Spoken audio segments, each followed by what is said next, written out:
Creo que no ha sido easy ni siquiera cuando comencé mi carrera aquí, porque primero, ¿verdad? Está lo del asunto del lenguaje.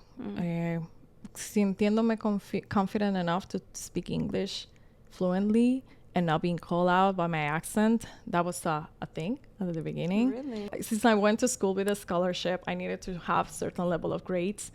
And I came from a very poor community. This school was like one of the most expensive, como verdad, iba la gente rica. So I needed to work double to be at the same level. Como hispanos y latinos aquí en Minnesota, we are a lot, we're many. But our community is showing up because we're not living from Minnesota. I mean, we are growing. We are starting to reach and show up in spaces that we were not before. We as Latinos in community, we do have a lot of power.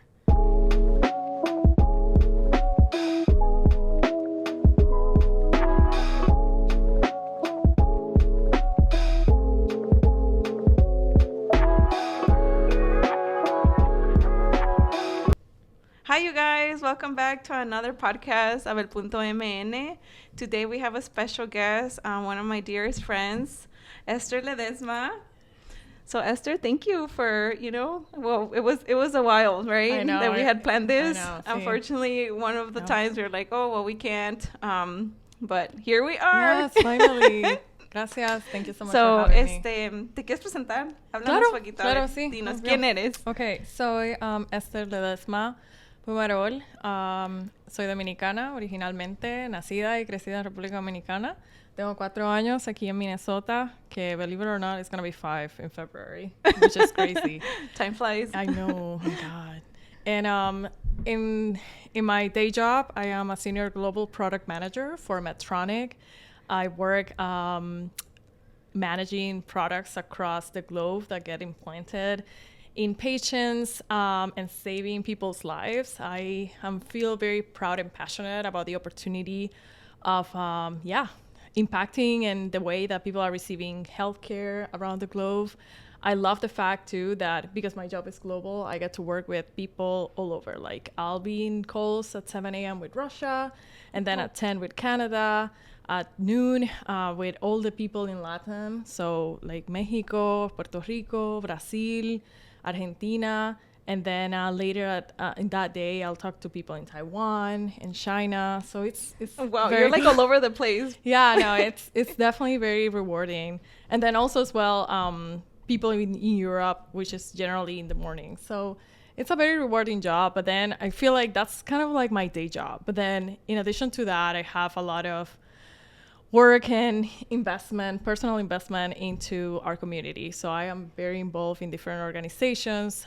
More recently, the Latino Lead organization here locally in Minneapolis, which hopefully you have heard of or seen around. And I work there as an executive board member. And then I'm involved in other things here and there, inside and outside of Medtronic, to be quite honest. So yeah, keeping myself busy. Yeah, you do keep yourself busy. So we've seen that you've been traveling around lately. Yes.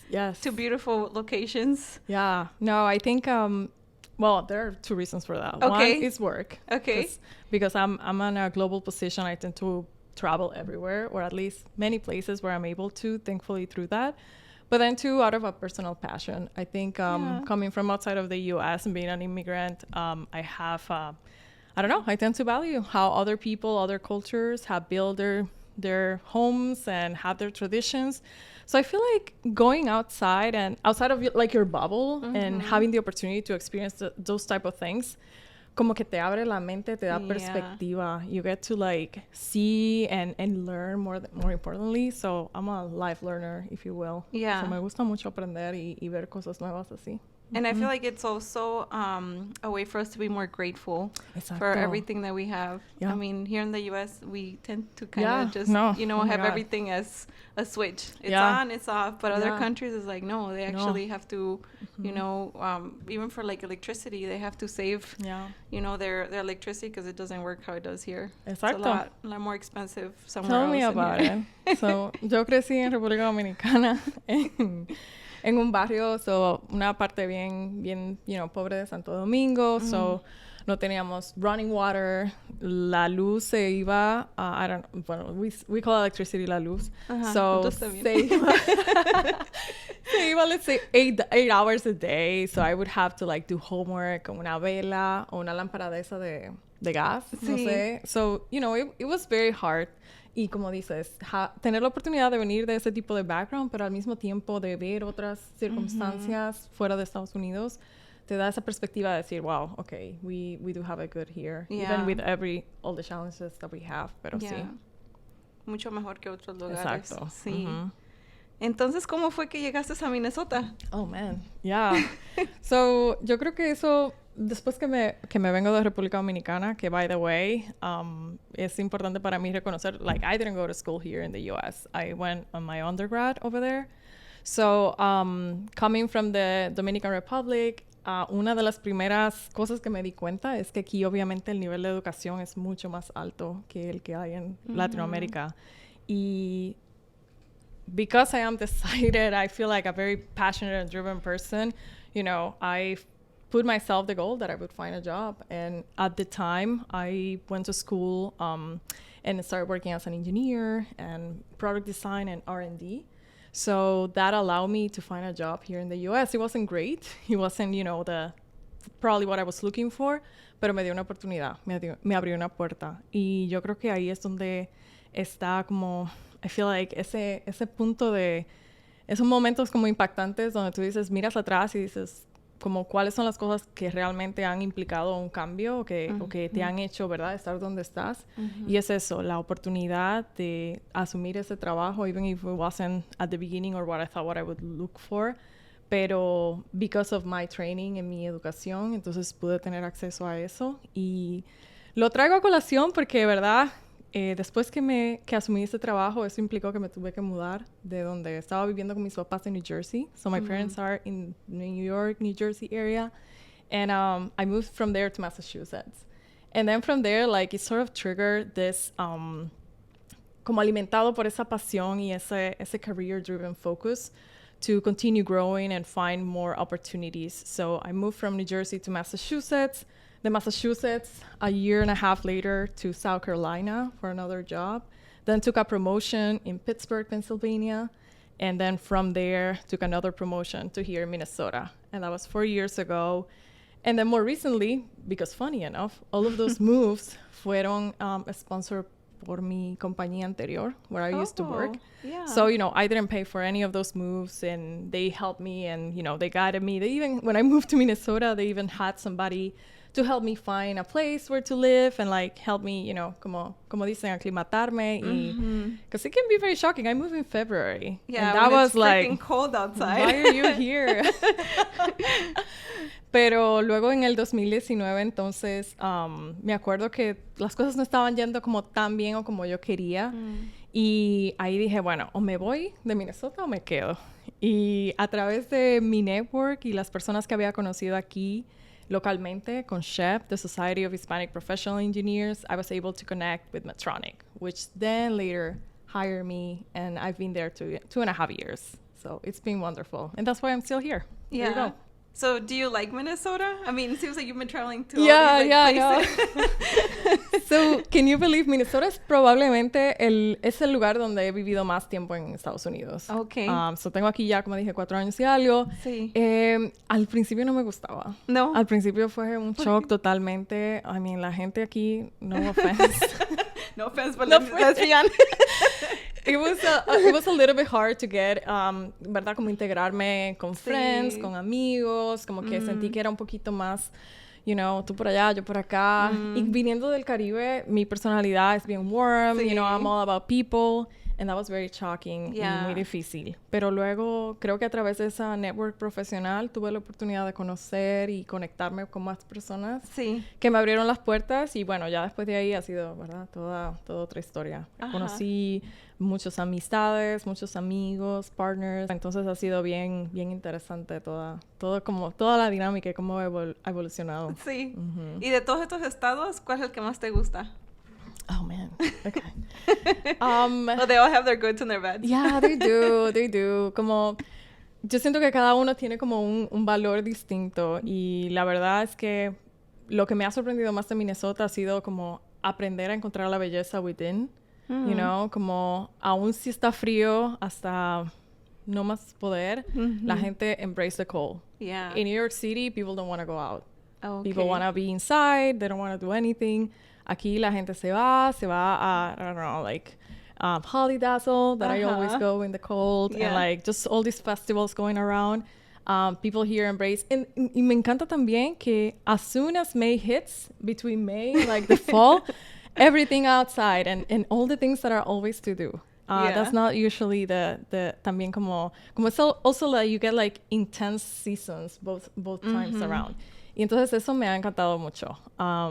No sé, la verdad, para mí, again, viniendo del Caribe, me duele mucho no estar cerca de la playa, pero we'll get there. We'll see. Eventually. Yeah. We'll see. Do you have like, I don't know, maybe in the future to move out of Minnesota? Is that like one of your goals? Or? No sé, la verdad, no sé, no lo he pensado, al menos en mis planes así no lo he considerado. Sí. Pero, Y dinos, ¿cómo es que, o sea, saliste de Dominican Republic? Oh, man. You were born, raised there? Sí, no, y fue a través de lo que se llama chain immigration, pretty much. And it's funny porque mi abuela es como de Puerto Rican background. Oh. Entonces, because of that, you know, all immigration laws that were in effect.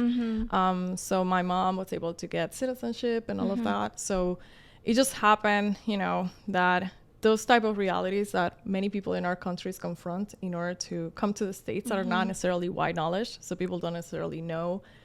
Maybe we are more familiar about people coming, you know, crossing the border and arriving here and then staying. Pero I feel like there's a lot of history in terms of how many other communities outside of the U.S., like us, our family, that we got it technically through family. However, because of different laws and things that were in effect, we were not necessarily, like my siblings and myself, we didn't have necessarily the right to come at the beginning. And by beginning, I mean like when I was born or like early in life.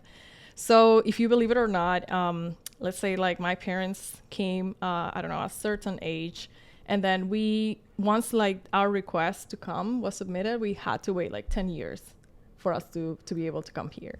And the reality and the reason why I spotlight that is because there's a lot of family separation and a lot of hardships that many families and sacrifices, right? That many people confront in order to come and seek a better future for themselves.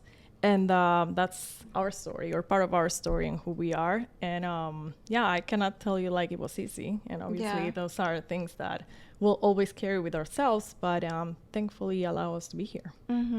So your parents came to the U.S. first, and then you guys had to stay over there, like your siblings? Yeah. So it was actually a little bit more complicated than that because like my dad came first, and then my mom and my sister. And then me and my brother stayed there, and then my brother came, and then I was the last one. And the reason why I was the last one is because I had a scholarship to go to college. So I, you know, because of I feel passion and, you know, where I know I wanted to go, it was important for me to finish, especially because knowing that coming to the States, it would mean that I would probably have to get a loan. And then just different dynamics that I was not in favor of at the time. So I just decided to stay. But the truth is that was very hard. It's hard when you're away from family, when you're by yourself, when you're broke and you don't have money to. So I eventually decided to come. But you were done with school then? Correct. So I was done with school. I started working like a year or two.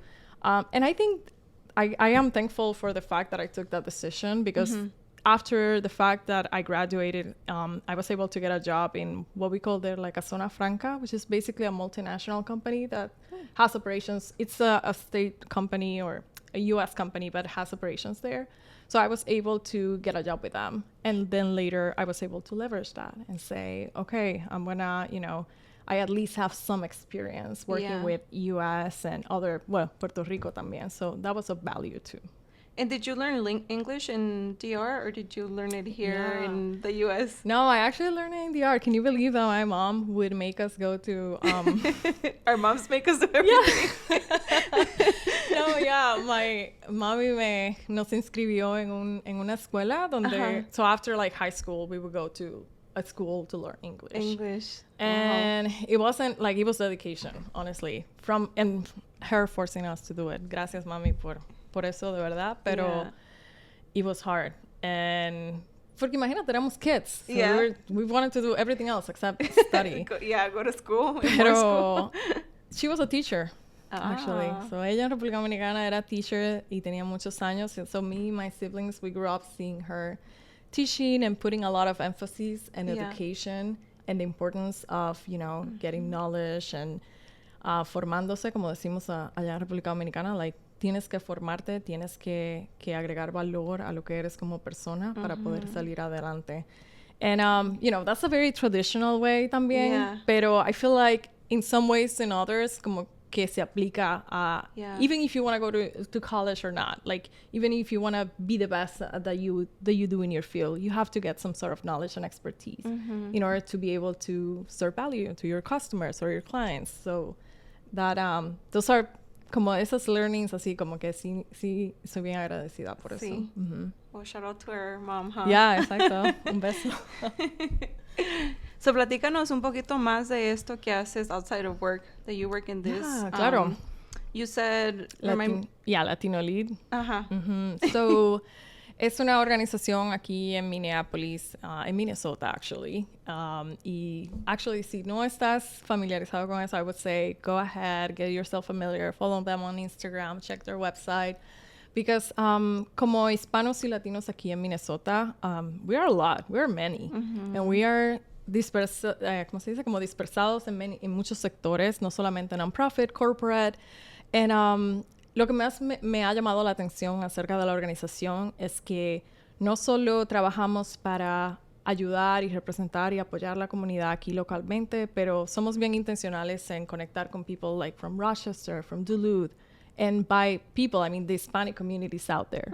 So during COVID, there was a lot of efforts and a lot of initiatives that Latino Lead was able to drive to introduce and advocate for these communities out there. And these are not things que no son, la gente no lo sabe, like they are not necessarily widely advertised, pero son importantes because at the end of the day, when you think about the people that are getting, I don't know, like aid from the state in terms of money, sometimes our community is not necessarily as organized as we would want to.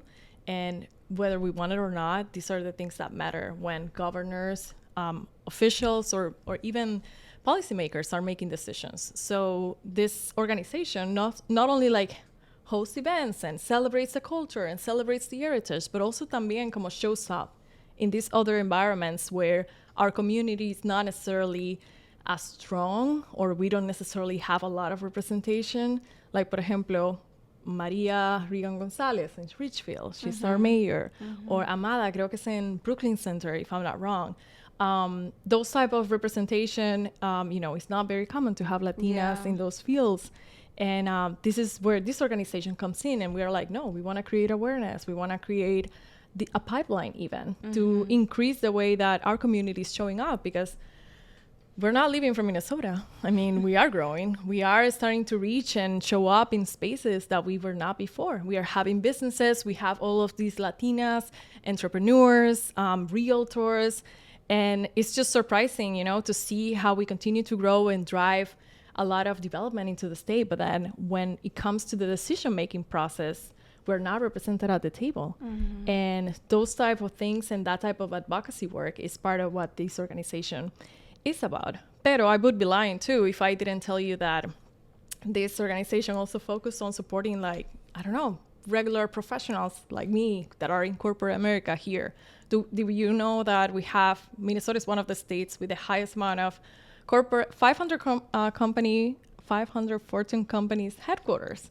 So we have Best Buy, we have Target, we have Boston Scientific, we have Medtronic, we have all of these companies showing up, and many of those employees are Latinos and Hispanics, and many of them, you know, want to either advance their careers or they want to benefit their families, find a better future. And sometimes we lack guidance, we lack understanding of how to maneuver or how to navigate, because it's not a space necessarily created for us with things that will work towards our advantage. So we have to rely a lot into our network, into who you know, who's the people that's there to help you and support you. And that's part of what we also aim to achieve by hosting events, hosting development workshops, and many other initiatives. So yeah, I'm very passionate. If you we can see that, which is good. You know, that's what you love to do. Like, absolutely. Of course, why not go for it? And I think I'm going to insert another plug for this other organization that I've been supporting over the years, which is the Society of Hispanic Professional Engineers. If you haven't heard of it, again, go and follow them on Instagram as a start. But there's a lot of information, a lot of great work that organizations like SHEP for Hispanics and Latinos, again, para ingenieros y profesionales dentro de las ciencias. Pero también hay organizaciones focused in, I don't know, NESB, for example, for African descent, or accountants. So there's a lot of professional organizations here locally growing from the grassroots and just bringing opportunities for where, in my opinion, the most vulnerable, I would say one of the most vulnerable sectors of our community, which are like the college students, the recent grads from high school that do not know what to do, or may just say, no, I'm not going to go to college. It's a lot of trouble. It's not for me. But guess what? Sometimes it's a matter of navigating and understanding what opportunities are out there to support you. And really show you that you can cross the line, you can really make it happen, because I've seen it with many colleagues and many people within our community.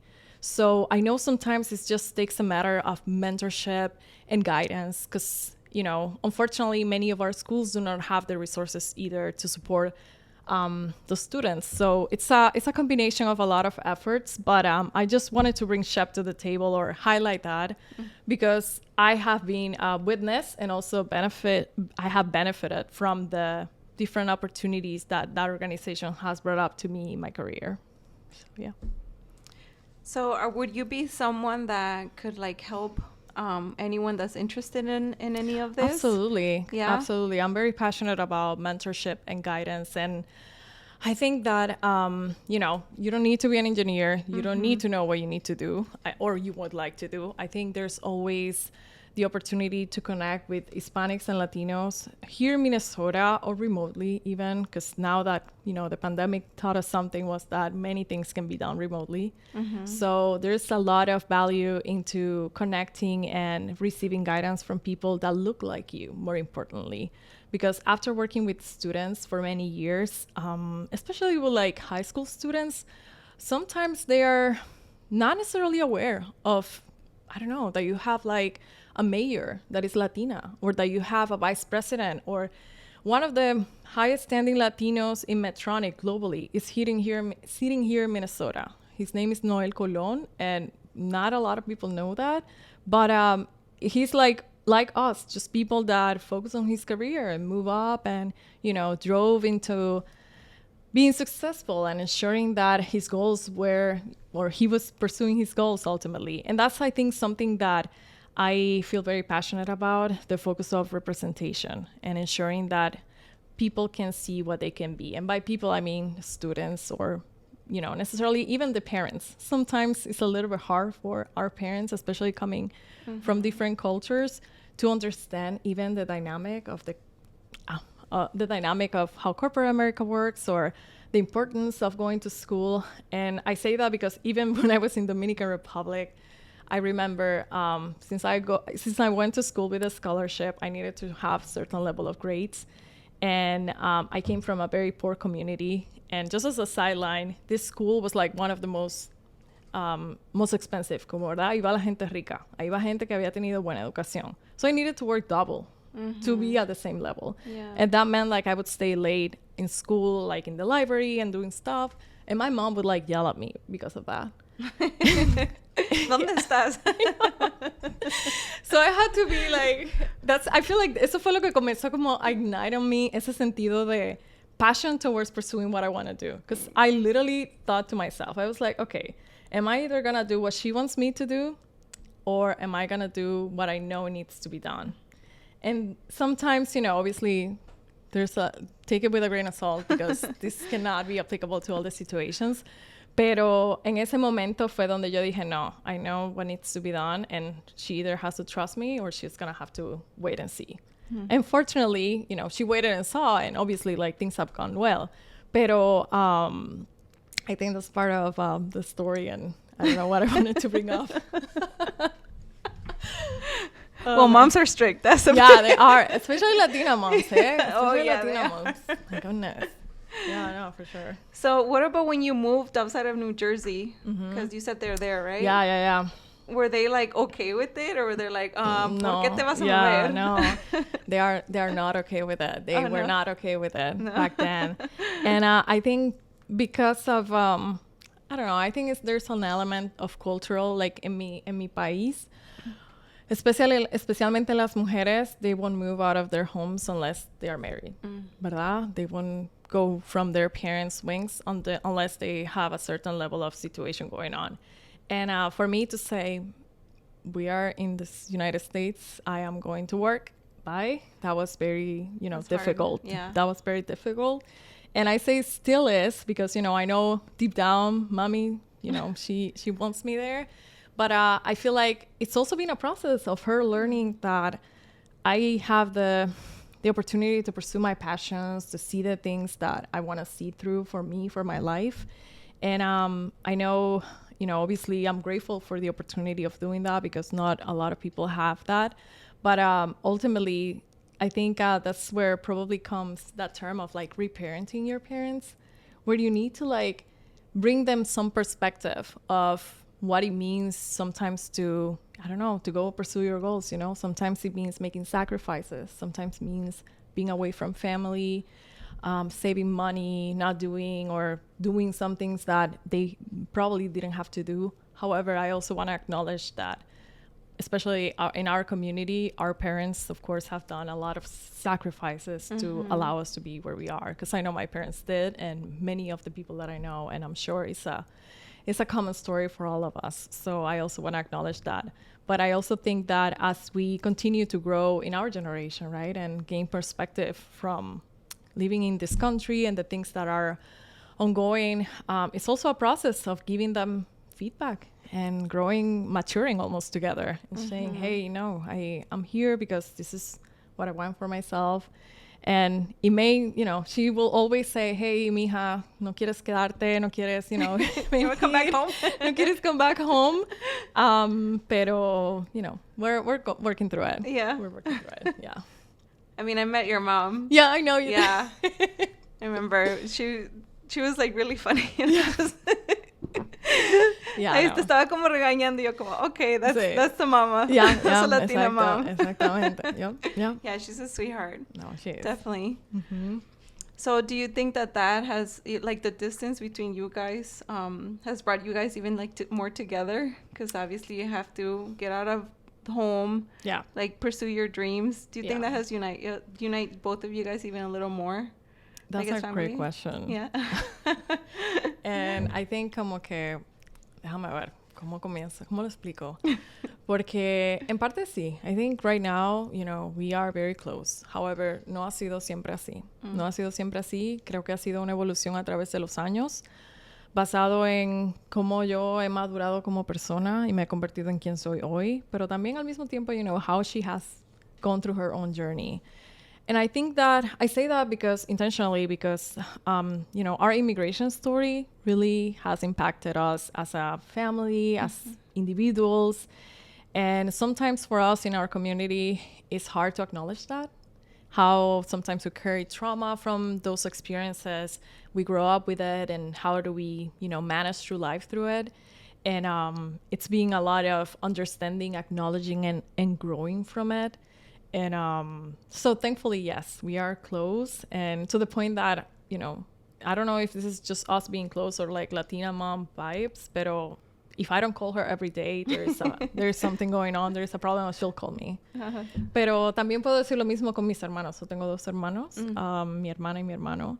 Y así nos mantenemos en contacto, we chat, we FaceTime. Soy la mayor, so trato de mantener como un eye about what's up with them, because I love them a lot. Pero sí. Wow, that's inspirational right there. Definitely have to hit up my mom every day too. Yeah, no. I mean, no sé si es la costumbre así, pero al menos en República Dominicana, it's like well, al menos, I don't know, like my family, the tradition, you know, sí. It's very like a little stricter. What are you up to? Yeah. Yeah. Yeah. ¿Nos quieres platicar un poquito de qué es lo que haces afuera también del trabajo, de tu otra comunidad que trabajas? Sí, claro.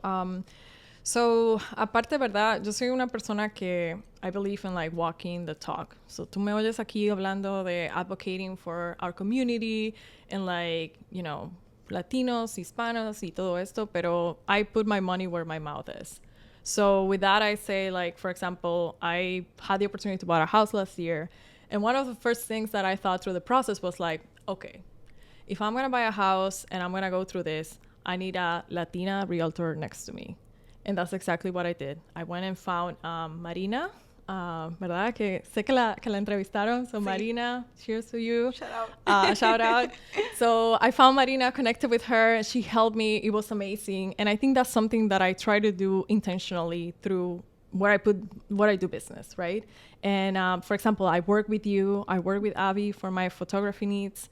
Again, shout out to Abby as well.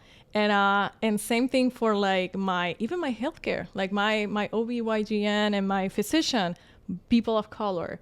I try to, and my dermatologist, people of color too. She's actually from Haiti.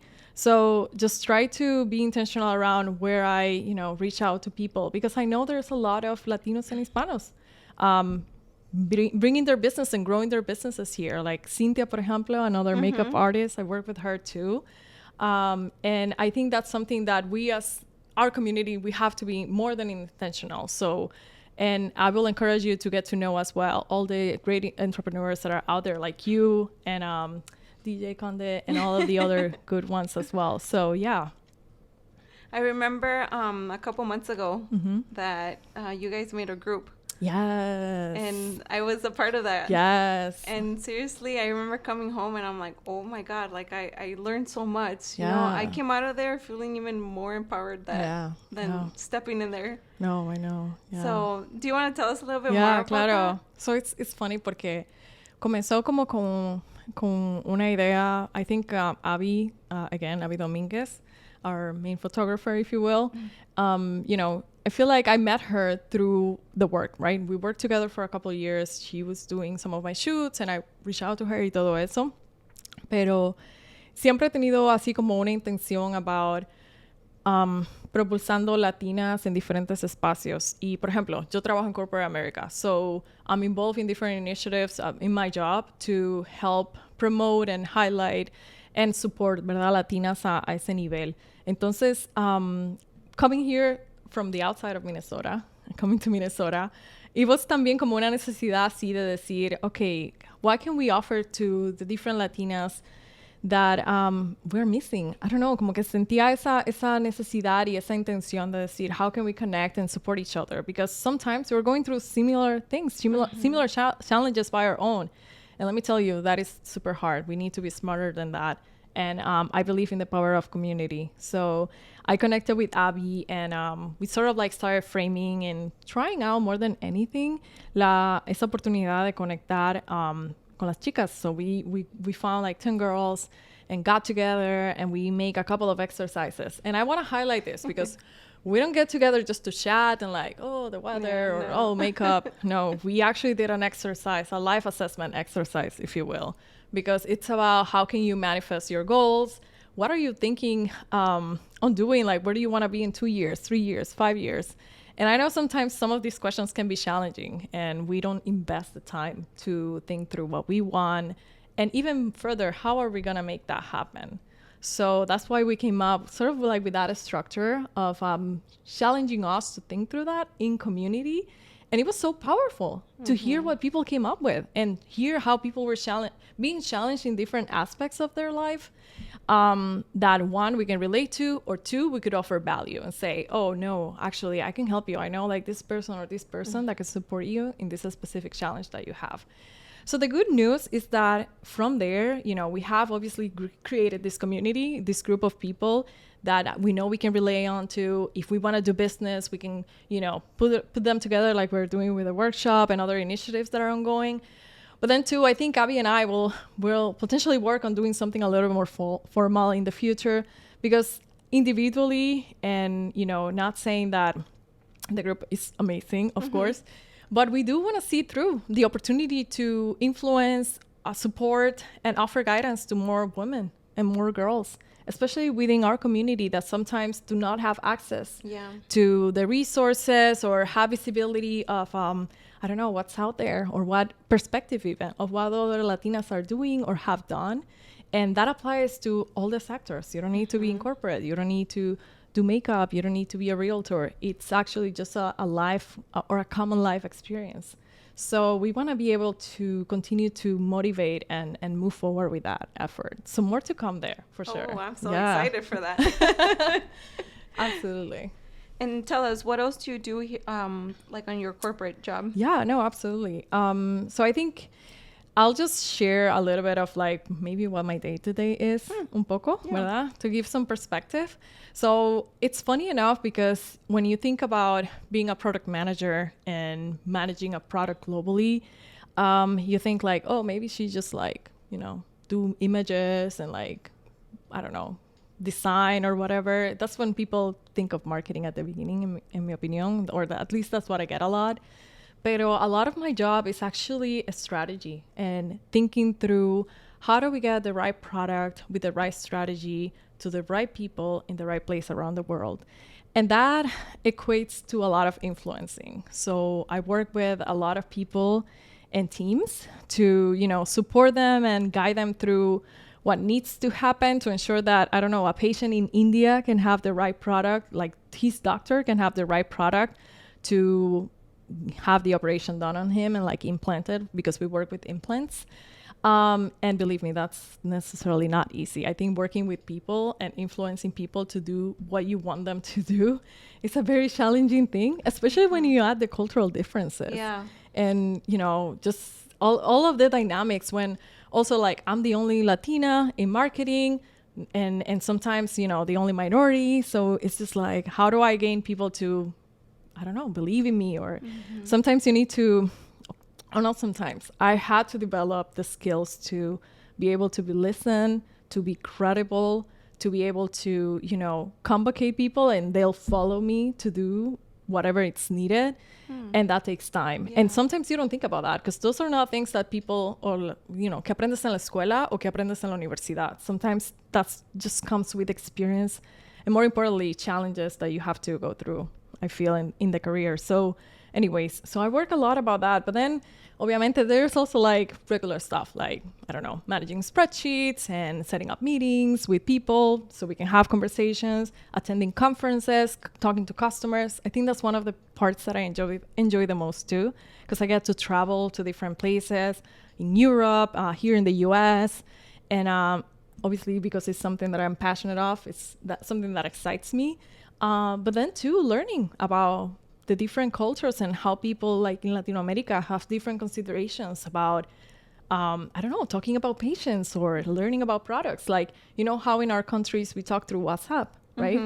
So I was working with one of my teams and we are launching this new product and they were like, okay, we're going to do this WhatsApp, you know, little gifts and stuff. And I was like, what? Why do we need that? And they're like, no, we actually send that to our teams here. And I was like, wow, okay, love it. Let's do it. But obviously we wouldn't do that here in the US at all because that's not, you know, the way that we interact, and it's just not. So it's just like those little nuances about how people work around the world that is also very interesting and cool to know about. I think that, you know, that's sort of like my day-to-day there. And then within Medtronic, I'm the chair of the Hispanic Heritage Month committee. So in corporate America, if you haven't heard or are not familiar with, we celebrate Hispanic Heritage Month, which is actually a national celebration. But I mean that we put the effort to organize events around from September 15 through October 15, where a lot of country independences are celebrated in Latin America. So we do a lot of programming to offer to our Hispanic and Latinos employees and just everybody across the globe, actually. So I have been leading that effort for the last 3 years, and we are actually preparing for Hispanic Heritage Month this year. So a lot of good things coming there. And I'm also involved with the Medtronic Women's Network, where we work with that theme of how do we increase representation of women in the corporate space? How do we retain women, more importantly, and motivate them to continue growing in their careers or feeling confident to show up at work. Because, you know, sometimes the lack of representation and the lack of, I don't know, confidence or even guidance or mentorship can really impact our likelihood to continue growing in our careers. And that's just for in case the people that would like to pursue that path, because it's okay to pursue whatever you want to do. I believe in that. Of course. That sounds like, is that something that's more challenging, like at your job, like being able to represent these women or being able to, like as a Latina, I guess, how do I say this?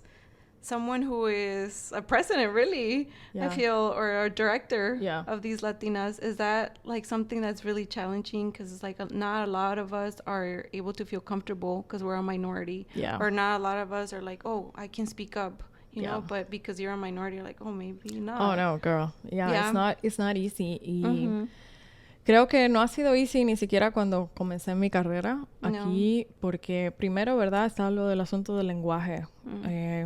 Sintiéndome confident enough to speak English fluently and not being called out by my accent, that was a thing at the beginning. Really? And sometimes people will be like, oh, I don't know, I don't notice your accent. By the way, that's a microaggression. You don't say that. So it's being a journey. I think that's what I would say. Yeah. Where I've been like in the spectrum where, I don't know, I've been in circumstances where I've been yelled at, I've been, you know, called out in very aggressive ways. But then at the same time, I found on the other side of the spectrum, I found people that have supported me and have handed me a hand to continue moving forward. And going back to your other point on, I would say the lack of representation of Latinas in positions of power or leadership position, it's definitely a big problem, in my opinion. Not only because, like I said before, you know, we are 18% of the population, I believe, or in one of the, I think the second fastest or the first fastest growing minority. Please, let's make sure we check that in the census. Which means, you know, we are going to shape the way our country will continue to grow and the history will continue to evolve here. And unfortunately, all of these metrics in favor of our community is not reflected when we look at who's sitting at the table. Probably like 1 or 2 Latinas have been and are maybe at this moment CEOs or 500 Fortune companies. And when you put that into perspective, you think, no, we need to change those statistics. We need to change those realities. And how do we do that? It's by increasing a pipeline, by, you know, helping each other, by creating and supporting each other. And hence the idea of the group where it comes in, maybe we're not going to get CEOs. Maybe we will. Maybe we'll get company owners, Latinas that will be motivated to kick off their own businesses like you have.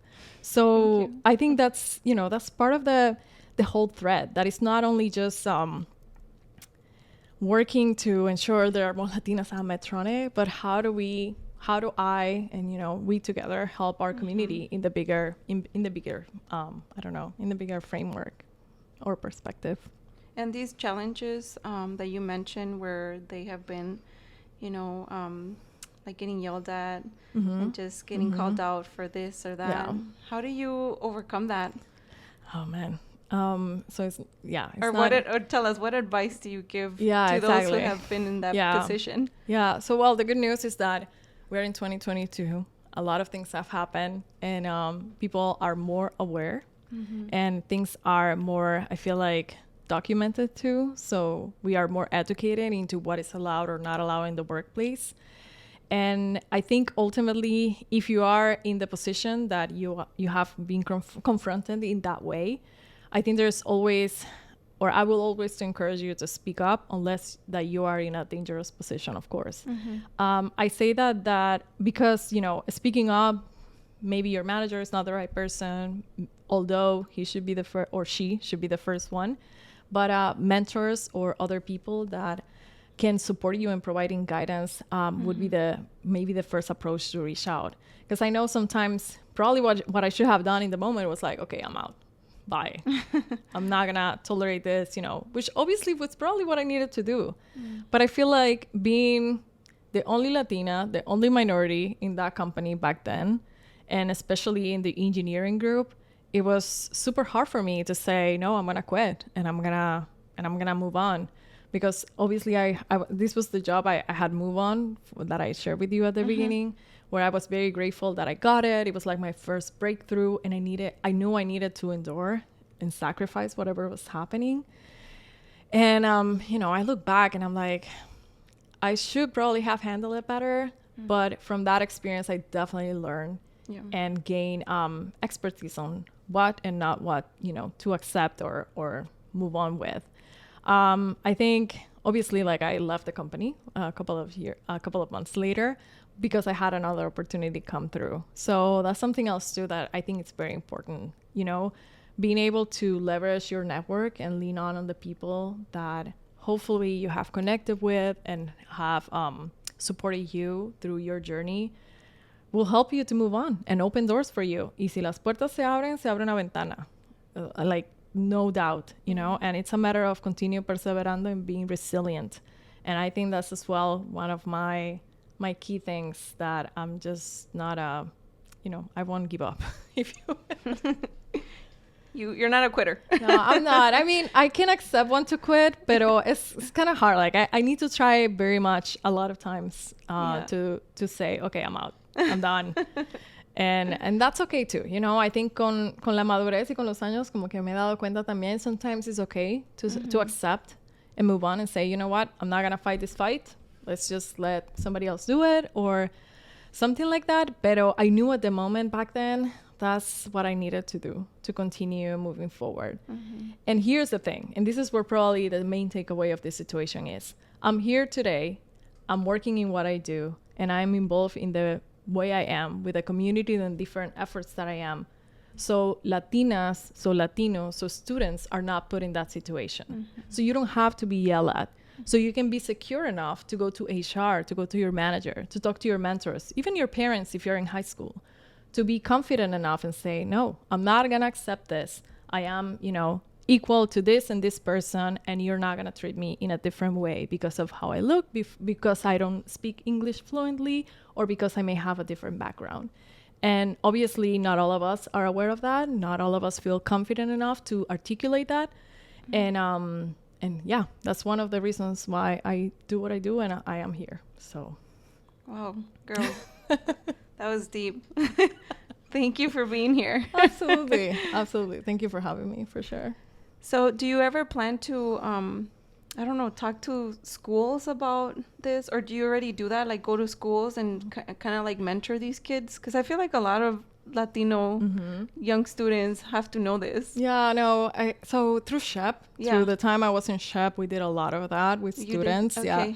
So I went to Cristo Rey, I am Minneapolis, and had the opportunity to interact with many of them through different initiatives that we have. So there's still, a SHEP chapter active here, and I know they're doing great things with students. I do have a lot of passion with working with students. At the moment, I'm not as directly. Okay. So I just mentor students like one-on-ones through different programs that Medtronic have with local students, either in the U of M or, high schools, depending on what's going on. Pero yeah, probably I will find the opportunity to continue doing that more importantly. I think the main takeaway is that, even if it's not me, there are other organizations here locally trying to advocate and showing up for our community to drive this message.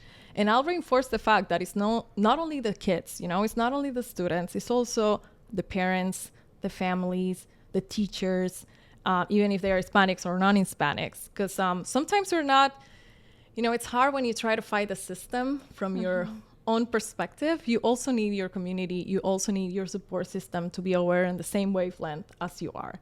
Like, remember when I told you about making the decision of, okay, was I going to do what mi mamá me dijo que hiciera, llegar temprano, or was I going to stay and study? And it's looking back and saying, well, if mommy would have understood, what I was fighting at the moment, probably she would have been, okay, let's make it work somehow.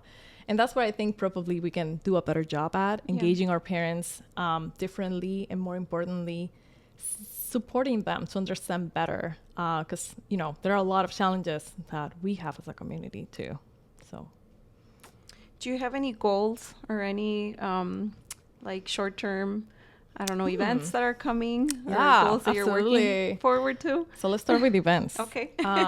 So we have a local leadership conference happening in November, hosted by a Latino lead here in Minneapolis. It's called LeaderCon. And I know we have already started putting out in social media the save the date. So basically, it's a leadership conference targeted to all Hispanics and Latinos and allies as well within our community, professionals, entrepreneurs, non-professional students. Everybody in the community is welcome. We are going to have sessions focused on leadership, self-development, as well as, I am proud to say that we are going to cover different sectors. So it's not all corporate, it's not all nonprofit, it's a blend of things, which in my opinion is something that we don't necessarily have in Minnesota at the moment, where you can say, oh, I'm going to go to this leadership conference, focus on Latinos and Latinas. And it's, something that I'm going to hear from corporate execs that are here in Minnesota or leaders within our community. National speakers are also going to be part of. So I want to encourage all of you to take the opportunity to go find Latino Lead on social media. Probably will repost this and share them too, for sure. To give it a shout out. It's November 10 and 11th in downtown Minneapolis in the campus for St. Thomas University. So we are beyond excited to be able to do that. Mm-hmm. And then, what was the other part of the question? I forgot. If you have any goals. Oh, yeah, goals. Okay. Yeah.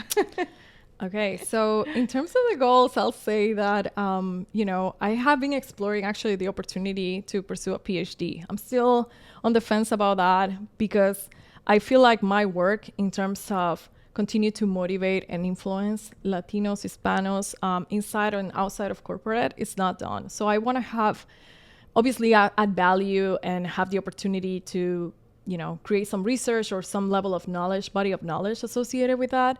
But then to something that really has struck me throughout my career is that I have been able to complete a master's degree and an MBA. And I have never had a Hispanic or Latino professor in any of those schools. So I know there's a lot of opportunity for us to have teachers and professors, especially in the higher education, that looks like us, that understand our background, and that can support us. And I say that because I have a friend of mine, a dear friend of mine. He's a professor in a college in New York. And, we talk about the work that he does with the kids and the influence and how important it is for kids that, coming from backgrounds similar to ours and are not necessarily sure if they'll make it through, I don't know, the semester, or are confronting challenges or have some stuff going on at home that maybe some other, I don't know, regular teacher wouldn't be able to understand. So having the opportunity to have somebody that can connect at that level, it does makes a difference. And that's sort of like a super dream of mine to be able to say one day, oh yeah, I'm doing something about that too. Yeah. But we'll see. Oh, I'm sure. Do you have any message or any advice that you want to give to our community? Yeah, absolutely. So I think that first of all, and I'm very passionate, like, as you know, about Latinas and about being, potentially a vulnerable group within our community. So one of the first things that I usually say to them is that, don't give up. You have people around you that are here to support you, that are here to help you get through whatever challenges inside work, outside work, in life, in school you're going through. And I say that because I've worked with many and I've talked to many where, it's easier just to say, oh no, I'm not gonna graduate. I'm just gonna, do something else. Or, okay, I'm not gonna go into that business idea that I have because it's too hard, or I don't have the network, I don't have the people. And I'm here to tell you, no, that's not true.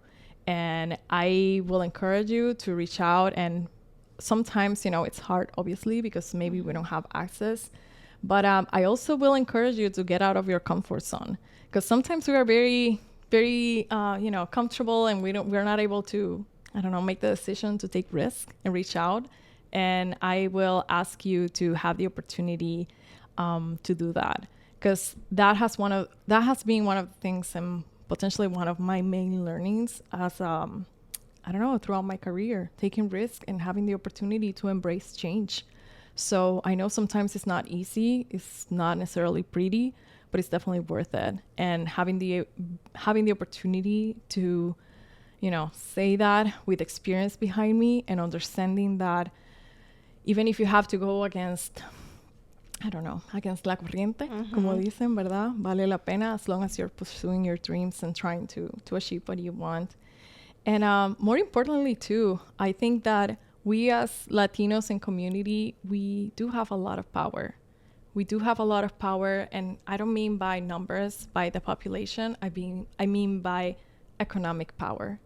And economic power in this country means, it means big things. So my dream as well is to see that our community here in Minnesota can become more organized, can become more aware of that and the influence and how much power we have into shaping the direction and even the benefits that we get.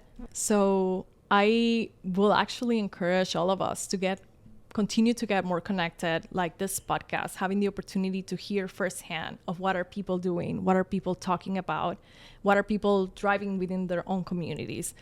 All of that helps to understand better and gain perspective of where are we going, where are we investing our money, what are we even talking about. So my message as well would be to our community, to become more aware, to become more connected.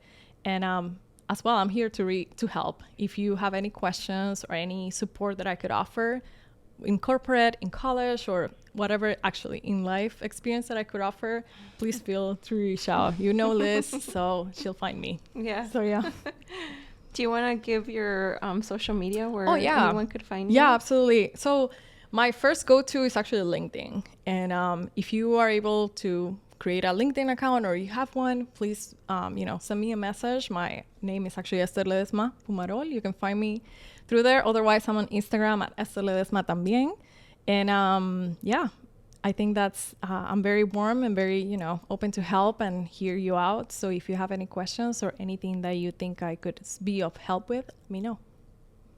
Well, thank you, Esther. Yeah, thank you for having me. Thank you, all of you, for having me as well. I really enjoyed this. Well, we appreciate you coming and taking your time to Absolutely. Giving all these beautiful messages to us. Of course. Well, you guys, this was another podcast. We just want to say thank you for watching.